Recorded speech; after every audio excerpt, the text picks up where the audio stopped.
pun berada, semoga video ini menemui kita semua dalam keadaan yang baik, yang sehat, yang mendapat bimbingan dari Allah Subhanahu wa Ta'ala untuk senantiasa menata aktivitas dan perilaku kita sehingga mulia di hadapan Allah Subhanahu wa Ta'ala sampai kita kembali berpulang kepadanya.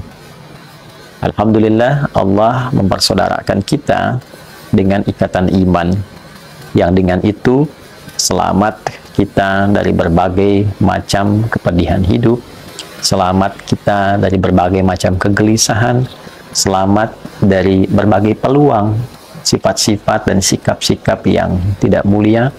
Dan dengan iman itulah kemudian kita disatukan untuk menjadi contoh bagi semesta seperti yang dituntun oleh Nabi mulia Nabi Muhammad SAW. Teman-teman dimanapun berada, saat Allah mencipta seluruh anak cucu Adam, dan dalam proses penciptaan itu lalu menghadirkan roh dan menyatukannya dengan jasad pada usia setidaknya kandungan di 4 bulan 120 hari, fase 40 hari ketiga, seperti diungkap dalam satu hadis Abdullah bin Mas'ud radhiyallahu ta'ala anhu dari Nabi SAW yang sangat viral itu, bahkan ditempatkan oleh Al-Imam An-Nawawi rahimahullahu ta'ala dalam Al-Arba'in, 42 hadis beliau di urutan hadis yang keempat. Kalau roh ditiupkan dan disatukan dengan fisik, maka disitulah kemudian terjadi satu komitmen, dialog antara Al-Khaliq, Allah Subhanahu wa Ta'ala, sang pencipta, dengan makhluk yang tercipta. Rekam itu semua dalam Al-Quran surah ke-7 di ayat 172. Wa idh akhadha rabbuka min bani Adam min zuhurihim dhurriyyatahum wa ashhadahum ala anfusihim alastu bi rabbikum qalu bala shahidna an taqulu yawmal qiyamati inna kunna an hadha ghafilin. Wa idh akhadha rabbuka min bani Adam, dan ingatlah, pelajari, pahami, ketahui, sehingga dengan mempelajari itu kita mengerti, dengan mengerti itu timbul ada ingatan dalam diri kita untuk kita jadikan sebagai pedoman. Apa yang kita ingat, kita pelajari, kita pahami itu ketika Allah Subhanahu wa Ta'ala, Tuhan kita semua, mengambil satu perjanjian dan komitmen yang kuat. Nah, ini yang ingin saya tegaskan dalam perjanjian komitmen itu. Saking mulianya perjanjian ini, saking agungnya, juga dilekatkan di situ unsur nasab. Wa idh akhadha rabbuka min bani Adam. Dan ingatlah Muhammad SAW ketika Rabbmu mengambil satu komitmen perjanjian min bani Adam, dari semua anak cucu Adam. Maka menarik, perjanjian syahadat pertama yang menentukan fitrah dan kemurnian bawaan fitrah itu, fitrah beragama, fitrah cenderung pada kebenaran, fitrah bertuhan, ternyata awal pelekatannya berlangsung juga proses penyebutan nasab di dalamnya.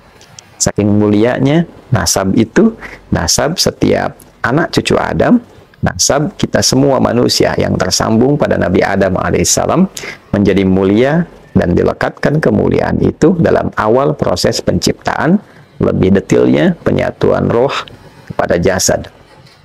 Setelah terbentuk menjadi mulia, ahsanat taqwim, dalam bentuk yang sangat rupawan, maka bersamaan dengan itu pun dilekatkan sifat-sifat kemuliaan sebagai potensi akhlak yang bisa dibawa dalam berkehidupan. Penciptanya Khaliq, yang diciptanya makhluk, maka bawaan yang dibawa oleh makhluk ini disebut dengan akhlak. Maka sifat-sifat potensi baik ini ditanamkan dalam wujud makhluk ini supaya bisa dieksplorasi dari ujung kepala sampai ujung kaki menjadi perilaku yang mulia. Dan penyematan sifat kemuliaan ini pun melekatkan unsur nasab di dalamnya. Al-Quran surah ke-17 Al-Isra di ayat ke-70. Walaqad karramna bani Adam. Dan jangan pernah ragukan, demi keagunganku aku muliakan, karramna, aku muliakan Ya, kata karuma, kemudian karoma turunannya, dari situ muncul kata karim, dari situ muncul kata karamah, menunjuk pada satu kemuliaan yang berupa sifat yang mengiringi perilaku. Karena itulah orang-orang yang jujur, yang baik, yang rendah hati, berperilaku baik disebut dengan karim. Rajulun karim, imra'atun karimah. Pelekatan sifat ini menariknya juga dihadirkan unsur nasab di dalamnya. Nasab semua anak cucu Adam disambungkan kepada bapak utamanya, bapak genealogisnya. Walaqad karramna bani Adam. Saudaraku, saat dicipta, ditiupkan roh, nasab disebutkan di dalamnya. Saat diberikan sifat-sifat kemuliaan yang bisa digali dan disematkan dalam perilaku, nasab diikutkan di dalamnya. Bahkan ketika kita diminta memenuhi seruan Allah Subhanahu wa Ta'ala yang dihadirkan dari berbagai masjid-masjid itu, nasab pun dihadirkan di dalamnya. Allah Subhanahu wa Ta'ala berfirman di Quran surah ke-7 misalnya, Al-A'raf di ayat ke-31, ketika Allah menyampaikan, ya bani Adam khudhu zinatakum inda kulli masjid. Hai semua anak cucu Adam, kenakan pakaian terbaikmu ya dalam setiap kehadiranmu, memenuhi panggilanmu dari masjid-masjid itu. Kenakan pakaian terbaikmu untuk memenuhi panggilan Allah Subhanahu wa Ta'ala yang datang dari beragam masjid-masjid itu. Dilekatkan panggilan itu dengan nasab. Menjalani kehidupan dari unsur nasab itu, kita diminta belajar dari kakek moyang kita, yaitu Nabi Adam alaihissalam. Bagaimana perilaku beliau, bagaimana kedekatan beliau dengan Allah, pelajaran kehidupan beliau. Maka di dalam surat Al-A'raf, dari turunan-turunan yang sangat menarik tentang kisah-kisah beliau, mulai diberikan pendidikan di surga sampai bertugas di muka bumi. Lalu Allah mengatakan supaya kita belajar dari peristiwa itu untuk menjauhi tipu daya setan. Ya bani Adam la yaftinannakumus syaitanu kama akhraja abawaikum minal jannah. Hei semua anak cucu Adam, lagi-lagi nasab disebutkan. Nasab kita semua anak manusia yang tersambung kepada kakek moyang kita, Adam alaihissalam. Hei seluruh anak cucu Adam, jangan sampai engkau termakan oleh tipu daya setan, terkena provokasi setan yang pernah memperdayai kakek moyangmu Adam alaihissalam sehingga mengeluarkan kakekmu itu dari kenikmatan. Diizinkan oleh Allah kejadian itu terjadi pada masa itu untuk memberikan pelajaran pada kita bagaimana kita bisa menghindari, bagaimana kita mendapatkan jalan keluar. Mudah bagi Adam alaihissalam, seorang nabi yang terpilih, dijaga oleh Allah untuk ditetapkan, jangan sampai tergoda. Tapi bagi kita yang bukan nabi, bukan rasul, dan berpotensi banyak tergoda, kita harus tahu bagaimana cara menghindari, bagaimana cara kita kembali saat terjebak di dalamnya. Dan menariknya, itu semua diungkap dengan penyebutan awal nasab. 7 kali disebutkan ini dalam Al-Quran. Ya Bani Adam. Bani Adam 7 kali disebutkan dalam Al-Quran. Mulai dari awal penciptaan penyatuan roh dengan fisik. Mulai dari penyebutan sifat-sifat mulia yang melekat pada potensi diri kita untuk menjadi perilaku. Lalu juga panggilan-panggilan keindahan untuk menyembah Allah, hingga kewaspadaan dan cara kita menjalani aktivitas dalam keseharian. 7 kali disebutkan genealogi nasab ini. 7 hari kita beraktivitas dalam sepekan, seakan kita tidak boleh lupa bahwa nasab kita ini begitu mulia. Nasab kita dipertaruhkan. Nasab kita memberikan kemuliaan-kemuliaan tertentu di sisi Allah Subhanahu wa Ta'ala. Dan dengan nasab itu kita tercipta, dengan nasab itu kita pulang, dan dengan nasab itulah kemudian kita mempertanggungjawabkan segala kegiatan-kegiatan aktivitas kehidupan kita di muka bumi ini. Itulah yang menjadikan segala penyebutan nasab di dalam Al-Quran pada umumnya seringkali menghadirkan contoh-contoh kemuliaan. Terlebih ketika nasab itu dilekatkan pada sosok-sosok tertentu yang mulia secara spesifik. Misal, yang perempuan ada Maryam, wa Maryam binata Imran. Dan belajarlah tentang Maryam, anak perempuannya Imran. seorang perempuan mulia, nasabnya disebutkan langsung pada ayahnya Maryam, anak perempuannya Imran, karena menunjukkan satu kemuliaan yang sangat luar biasa, satu keteguhan, kedekatannya dengan Allah, bagaimana orang tua merawatnya, akhlaknya yang sangat mulia. Bukan hanya menunjuk kepada nasab keluarganya saja, dari keluarga Imran yang baik, yang mulia, tapi Maryam menunjukkan kemuliaan nasab ini dan menjaganya dengan sifat-sifat perilaku mulia, ketakwaan kepada Allah, sehingga menjadi contoh yang melewati setiap masanya. Bahkan ketika melahirkan putra tunggal beliau dengan cara yang istimewa pula, dari sikap yang mulia, dari perilaku yang mulia, ibadah yang mulia, maka lahirlah anak yang mulia yang terpilih. Justru itu menjadi harapan kakek neneknya Imran dengan Hannah, berharap lahir anak laki-laki, kemudian yang lahir perempuan, ternyata cucunya laki-laki, dan diberi nama Isa. Dan jangan lupa, Isa pun alaihi salam disebutkan dengan nasab ke atasnya, Isa bin Maryam. Isa satu-satunya anak laki-laki Maryam alaihi wassalam. Bagaimana Al-Quran menyifati Isa alaihi salam? Ternyata kemuliaan nasab ini dirangkai dengan kemuliaan perilaku. Sangat viral di Quran surah 19 dengan namanya Maryam, bahkan khususnya di ayat 31 sampai dengan ayat 33 itu. Wa ja'alani mubarakan aynama kuntu wa awsani bis shalah, dan seterusnya sampai kita dapati wassalamu alayya yauma wulidtu wa yauma amutu wa yauma ub'atsu hayya. Ya, keselamatan di dunia saat akan wafat sampai dengan dibangkitkan di akhirat dalam kebaikan. Dan menariknya, beliau juga menyebutkan beliau berbakti kepada ibundanya, beliau mengabdi kepada Allah dengan sempurna, dan juga dipertemukan dengan saudara nasabnya juga tersambung dalam situasi yang unik. Ayahnya yang meminta itu Zakaria alaihi salam supaya terlahir seorang anak khusus yang Allah saja menganugerahkannya dengan cara yang luar biasa, menyembuhkan kembali istrinya, bisa mengandung, melahirkan, diberi nama dengan Yahya, dan itu pun pemberian dari Allah. Menariknya, ketika turunan nasab ini disebutkan dari Zakaria kemudian melahirkan Yahya, menariknya Yahya disifati oleh Allah dengan perilaku-perilaku yang sangat bisa dan sangat luar biasa diteladani, sifat-sifat yang mulia yang dengan itu ia dikenang. Ya Yahya, khudil kitaba biquwwah wa atainahu al-hukma sabiyya wa hananan min ladunna wa zakata wa kana taqiyya wa barran biwalidayhi wa lam yakun jabbaran asiyya wa salamun alayhi yawma wulida wa yawma yamutu wa yawma yub'atsu hayya. Betapa banyak keunggulan perilaku yang disematkan dalam sifat-sifat ini, dan dengan keunggulan itu menjadi contoh bukan hanya bagi kita sebagai muslim kini, tapi juga kita bisa melacak itu semua sampai ke keluarga ke atasnya. Puncak semua itu bila kita kumpulkan seluruh keteladanan dari setiap era nabi-nabi mulia, Rasul mulia, maka keseluruhannya kita akan temukan keteladanan itu dalam wujud seorang sosok paling mulia di muka bumi ini, yaitu Rasulullah tercinta Nabi Muhammad sallallahu alaihi wasallam.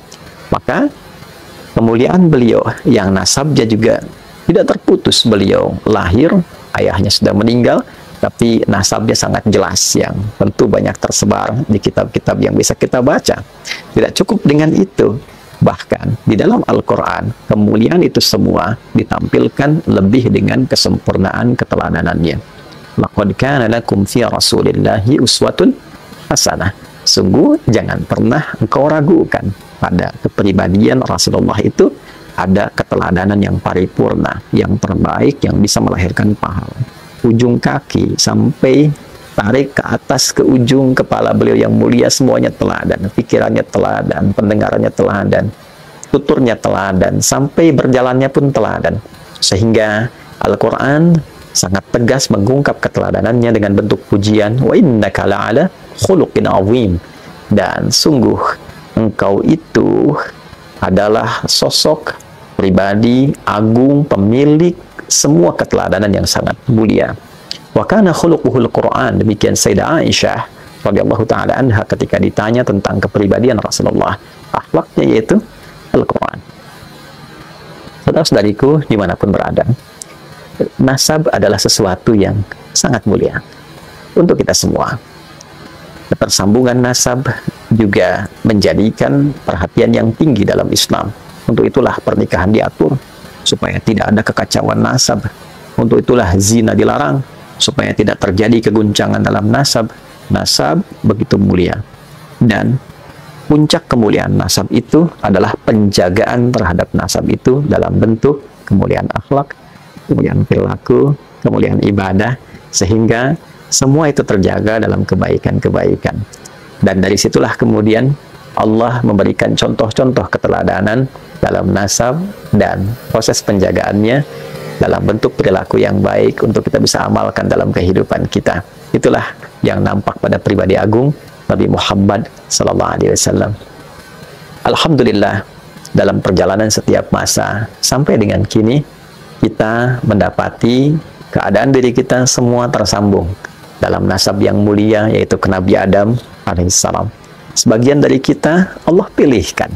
Kita tidak bisa memilih, tapi Allah memilihkan untuk tersambung kepada nasab-nasab mulia, di antaranya nasab Rasulullah SAW, nasab yang tersambung pada Nabi Agung yang kita cintai semua, Nabi Muhammad SAW. Itu adalah satu anugerah yang sangat besar dan mendorong kita untuk mencintai semua itu, keturunan-keturunan Nabi SAW, ketersambungan nasab yang terjaga itu, dan juga amanah Al-Quran, illal mawaddata fil qurbah. Nabi tidak meminta apapun kepada kita kecuali supaya kita bisa berkasih sayang, memberikan perhatian yang baik terhadap kerabat-kerabat beliau. Dan tentunya kepercayaan yang Allah anugerahkan dalam bentuk nasab ini adalah anugerah yang besar juga untuk menjaganya dalam bentuk keteladanan yang pernah Nabi contohkan, yang juga keteladanan yang patut kita tiru. Bagaimana kita ingin meniru Nabi SAW? Tentu kita berharap dari berbagai macam keturunan yang tersambung itu bisa memberikan duplikat-duplikat yang mendekati, yang menjadi contoh bagi kita untuk mengamalkan dalam kehidupan. Kerendah hatian, kelembutan, kesabaran, ketegasan pada penyimpangan, tapi juga kasih sayang mendalam antar sesama. Muhammad Rasulullah walladzina ma'ahu asyidda'u 'alal kuffar ruhama'u bainahum. Muhammad SAW itu Rasulullah yang paling agung, paling mulia, dan orang-orang yang membersamai beliau. Ma'nya ma'iyah, walladzina ma'ahu, ma'iyah membersamai, dekat, ya, boleh jadi tersambung nasab ataupun juga tersambung pada keumatannya, ya, yang mencintai beliau. Di antara ciri utamanya adalah tegas pada berbagai macam bentuk penyimpangan dari nilai-nilai keagamaan, tapi dalam saat yang bersamaan ruhana ubainahum, saling menyayangi, mencintai sesama muslim, saling menjaga kehormatan sama insan beriman, saling mendamaikan. Dan cukuplah dengan iman saja kita berdamai demi melahirkan ketenangan, kenyamanan, dan kemuliaan. Quran surah ke-49 di ayat ke-10, innamal mu'minuna ikhwatu fa aslihu baina akhawaikum. Sungguh setiap insan beriman itu bersaudara. Bahkan menggunakan adatul hasri, innama. Ya, cukuplah orang beriman itu menjadi punya hubungan saudara karena imannya. Di atas berbagai macam runtutan nasab itu yang tersambung kepada Nabi Adam alaihissalam, ternyata ada satu tali asih yang harus diasah untuk saling mengasuh, yaitu tali iman. Hablu minallah. Dan dengan iman itulah kita menjadi bersaudara. Wa asbahtum bi ni'matihi ikhwana. Dengan nikmat Allah, nikmat iman itu kita bersaudara. Karena itulah bila terjadi satu perbedaan pendapat atau bahkan memicu perselisihan, perdebatan, dan di antara keelokan insan beriman itu adalah menghadirkan sifat islah, menghadirkan kedamaian yang menyatukan, menghadirkan satu bentuk perbaikan yang mempersaudarakan.